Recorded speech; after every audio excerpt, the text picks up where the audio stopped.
पाकिस्तान सरमायाकारी के लिए महफूज तरीन मुल्क है, Nawaz Sharif.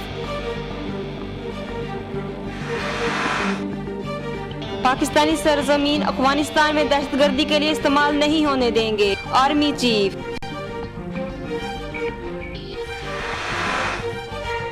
Chairman Karachi matric board Anwar Ahmed Zai का 1 रोजा राहदारी रिमांड मंजूर।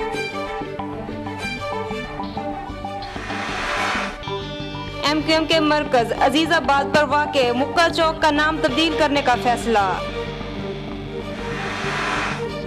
गवादर में लेवीज की चेक पोस्ट पर फायरिंग से 7 एहलकार शहीद, 1 जख्मी।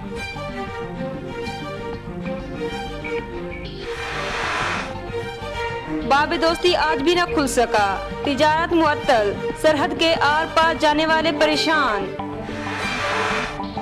Corruption case, Sindh high court के जस्टिस ने डॉक्टर आसिम और दीगर की दरख्वास्त जमानतें सुनने से इनकार कर दिया।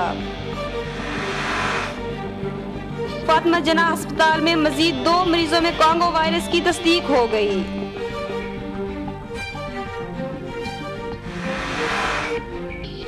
शाम में बमबारी, 11 बच्चों समेत 15 शहरी जाँ बहक।